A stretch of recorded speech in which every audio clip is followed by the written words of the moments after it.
Here are the office supplies you ordered. Oh, thank you so much. No problem at all. I really appreciate it. The night I decided to return her things was supposed to be the end of everything. Just a simple goodbye, quiet, clean, final. A cardboard box in my hands, a few memories inside it, and a heart that had already learned how to walk away. But when the door opened, everything changed in a way I never expected. She stood there, barely covered in a loose towel, her hair wet, eyes wide with shock, as if the past itself had suddenly knocked on her door. For a moment neither of us spoke. And in that single moment, years of love, pain, misunderstandings, and unanswered questions rushed back like a storm. I thought I had come to close a chapter. But what happened that night would reveal a truth neither of us was ready to face, and a secret that would change both our lives forever. Because sometimes the story you think has ended, is actually just beginning.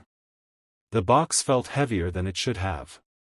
It was just a few things: her old books, a necklace she once left in my car, a small framed photo from a trip we took 2 years ago. But every item carried memories that refused to stay quiet. Her name was Lena. We had been together for almost 3 years before everything fell apart.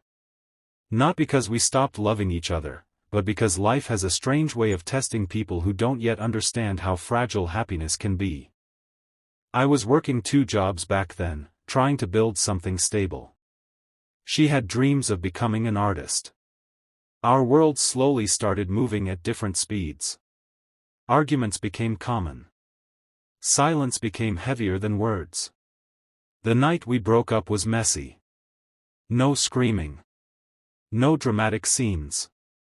Just 2 tired people who believed walking away might hurt less than fighting to stay. Months passed. I tried to move on. I told myself it was over. But every now and then I would find something of hers tucked away in a drawer or hidden in the back seat of my car. That night, after finding the necklace again, I finally decided to return everything. Not because I wanted to see her, but because I wanted closure. Her apartment building looked exactly the same when I arrived. The old streetlight flickered near the entrance. The quiet neighborhood felt frozen in time. My heart started beating faster as I climbed the stairs. I told myself this was normal. Anyone would feel nervous. I knocked once. No answer. I almost turned around when the door suddenly opened. And there she was. Her hair was still wet, drops of water sliding down her shoulder. She wore a simple towel wrapped around herself, clearly not expecting visitors. For a second she looked like she had seen a ghost. Sam, she whispered. My name sounded different when she said it. Softer than I remembered. I quickly looked away, embarrassed. I'm sorry, I said awkwardly. I didn't know you were busy. She tightened the towel slightly, still staring at me like the past had just stepped out of a time machine. What are you doing here? She asked. I lifted the box. I just came to return your things. Silence filled the hallway. Her eyes slowly moved to the box, then back to my face. Something changed in her expression. Something I couldn't quite understand. You kept them all this time? She asked quietly. I forgot about some of them, I admitted. Found them today. She hesitated for a moment before stepping aside. You can come in, just give me a minute.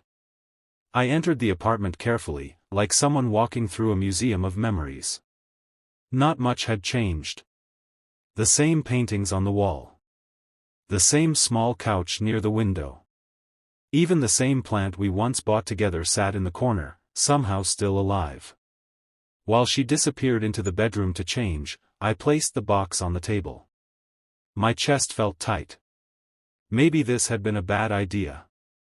A few minutes later she returned wearing simple clothes, her hair still damp but now tied back. She looked different, older somehow. Life had clearly been busy for her too. She opened the box slowly. Each item she touched seemed to carry a memory. The necklace made her smile sadly. You remembered this, she murmured. Hard to forget, I said. Then she picked up the photo. It was from a beach trip we took during our second year together. In the picture we were laughing about something silly, the wind messing up her hair while she tried to steal my sunglasses. Lena stared at it for a long moment. You look happier there, she said softly. So do you. Another silence followed. But this one felt different. Heavier. Finally she looked at me and asked something I wasn't prepared for. Why did you really come tonight, Sam? I blinked. I told you, the box. No, she said gently. I mean, why tonight? And that's when I realized something strange. Because the truth was, I didn't know. Maybe part of me had hoped to see her again. Maybe some stories refuse to end when we want them to. Before I could answer, she said something that made my heart stop. You picked a strange night to come back. Why? I asked. Her eyes softened in a way I hadn't seen in a long time. Because I was just thinking about you. The words hung in the air like a fragile glass about to fall. I didn't know how to respond.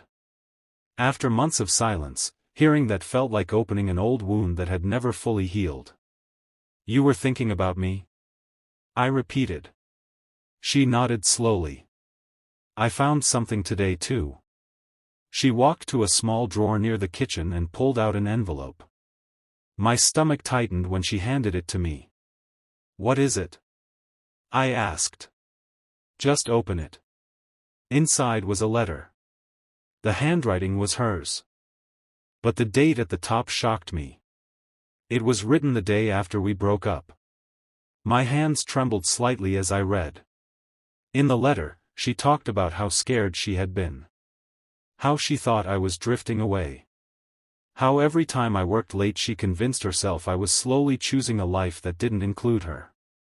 But the part that hit me the hardest was near the end. I didn't want to break up, she had written. I just didn't know how to ask you to stay. I lowered the letter slowly.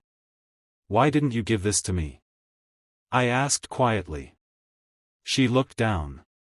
Because the next day you moved out. That was true. I had been so hurt at the time that I left without looking back. We both sat in silence for a moment. Two people realizing how easily love can break when pride speaks louder than honesty. Then she said something unexpected. I almost mailed it to you last week. Why last week? Her eyes met mine again. Because I heard something about you. What? That you were leaving the city. I sighed. I was thinking about it. She nodded slowly, as if confirming something inside her heart. That's why I was thinking about you tonight, she said. I looked around the apartment again.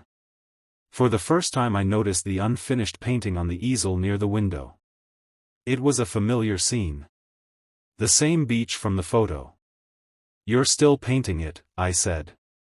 She smiled a little. I never finished it. Why? Her answer came softly. Because you weren't there. Something shifted in my chest at that moment. All the anger, all the distance, all the months we spent pretending we didn't care, suddenly felt meaningless. Sometimes people lose each other not because love disappears, but because fear grows louder than truth. I stood up slowly. I should go, I said. Not because I wanted to. But because I didn't trust my emotions anymore. As I reached the door, Lena spoke again. Sam. I turned. She looked nervous, the same way she used to when she was about to say something important. If you leave tonight, she said quietly, I understand. Then she added the words that changed everything. But if you stay, maybe we can finally talk about the things we were too afraid to say before. For a long moment I just stood there. Thinking about the past. Thinking about the future. And realizing something simple but powerful. Love doesn't always disappear when people walk away. Sometimes it just waits, patiently, for courage to return. I looked at her. Then I closed the door behind me and stepped back into the apartment. Because some stories deserve a second chance. And sometimes the most unexpected knock on a door becomes the moment that brings two hearts home again.